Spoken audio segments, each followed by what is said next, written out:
keseimbangan hormonal ketika terjadi kondisi menopause. Ya, kalau pada laki-laki ketidakseimbangan hormonal itu biasanya terjadi ketika tubuh mulai tidak sebugar di usia sebelumnya. Jadi, sekali lagi di usia 40 tahun ke atas itu kurva kehidupan manusia sudah mulai ke arah bawah. Berikutnya adalah risiko yang terjadi ketika seseorang mengalami obesitas atau overweight. Obesitas ini banyak sekali masalah yang ditimbulkan akibat obesitas ini. Selain mengganggu kondisi kesehatan, ya, secara kardiovaskulopulmonal juga mengganggu muskuloskeletal. Contoh yang paling sederhana, banyak sekali kasus yang menjadi faktor prevalensi obesitas itu terjadi gangguan muskuloskeletal, contohnya adalah kondisi osteoartritis. Ya, kemudian juga karena kondisi berat badannya terlalu over, sehingga beban tumpuan pada tumit atau pada kalkanus itu menjadi lebih besar. Dampaknya apa? Sangat mudah terjadinya trauma atau repetitive injury. Kemudian, seseorang dengan kondisi osteoartritis itu memiliki kemungkinan mengalami calcaneus spur. Kenapa? Ada kaitannya dengan ketidakseimbangan hormon. Ada kaitannya dengan berat badan. Ada kaitannya dengan aktivitas. Kita bahas dulu ketidakseimbangan hormon. Osteoartritis rentan terjadi pada perempuan yang sudah mengalami menopause. Jadi osteoartritis itu jarang ditemukan pada kondisi wanita usia produktif. Ya, apa yang terjadi pada kondisi wanita yang sudah menopause? Ketidakseimbangan hormon. Ya, proses produksi estrogen dan progesteron, ya, itu menjadi tidak seimbang. Padahal kita butuh estrogen, kita butuh progesteron, dan juga hormon-hormon yang lain. Ketika tulang kita tumbuh, jadi proses osteogenesis itu masih berlangsung sampai akhir hayat manusia. Bukan dari kecil ke dewasa itu tulang terus tumbuh, tidak. Kita di usia sekarang pun tulang itu masih terus tumbuh. Tetapi pertumbuhan tulang itu dapat dikendalikan oleh hormon-hormon tadi. Laki-laki juga punya estrogen, jangan salah ya. Tapi estrogen pada laki-laki jumlahnya lebih sedikit daripada perempuan.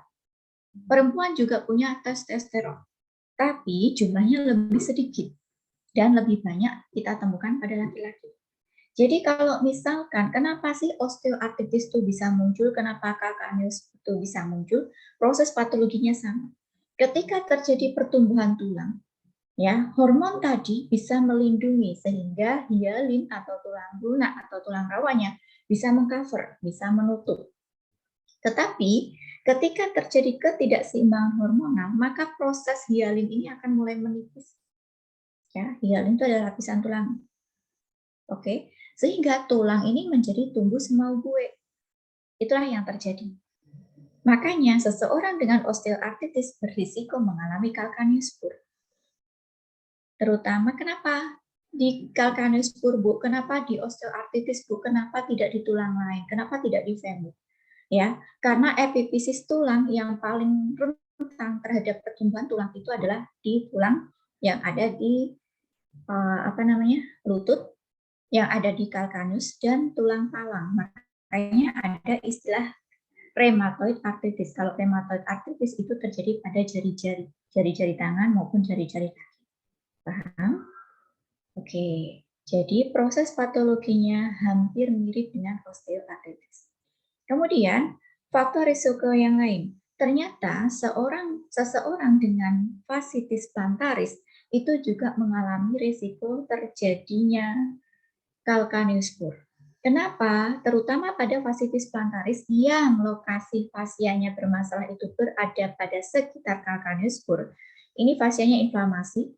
Kemudian dari proses inflamasi ini bisa mengganggu keseimbangan biomekanik, ya, keseimbangan metabolisme pada calcaneus, sehingga memicu terjadinya atau munculnya osteofit atau kalus. Kemudian, siapa lagi yang berisiko? Seseorang dengan pola gait yang tidak normal. Contohnya, seseorang dengan kecenderungan ketika berjalan menumpu lebih dominan kepada salah satu sisi. Misalkan lebih ke arah lateral atau lebih ke arah medial. Ini jika terjadi dalam waktu yang cukup lama, maka bisa mengganggu biomekanik, ya, dan berdampak kepada tumbuhnya kalus di calcaneus spur. Atau seseorang yang hobinya running ataupun jogging, ya, ini hampir sama karena faktor biomekaniknya. Oke. Berikutnya ada juga yang dia tidak termasuk dari ini, tetapi dia muncul calcaneus spur. Jadi sifatnya adalah idiopatik. Idiopatik itu adalah sebabnya tidak diketahui.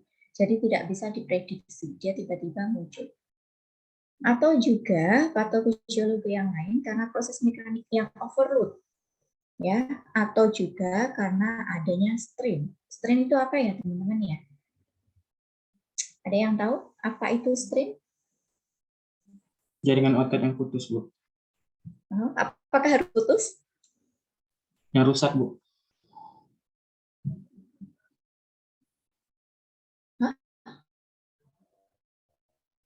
Strain, apa perbedaan strain dan sprain? Apa? Kan ada strain, ya, bisa raise-nya mungkin? Di otot, Bu. Kalau sprain itu di ligamen. Iya, betul. Ya, kalau strain itu di otot, kalau sprain itu di ligamen. Perbedaan yang signifikan itu adalah pada lokasi. Sebenarnya kalau sprain dan strain itu tidak harus melulu putus ya, atau robek ya. Ketika terjadi overload tarikan yang berlebihan, maka dia bisa memunculkan strain atau sprain. Ya. Kemudian ada juga fascia yang mengalami kerobekan, dan itu sifat kerobekannya sangat mikroskopis. Maka dia akan menimbulkan dampak sampai ke calcaneusnya. Atau juga terjadinya inflamasi ya akibat dari proses re-injury atau repair proses. Oke, jadi sebelumnya dia sudah pernah mengalami inflamasi, tetapi karena tadi pemulihannya tidak maksimal, sehingga menyebabkan proses yang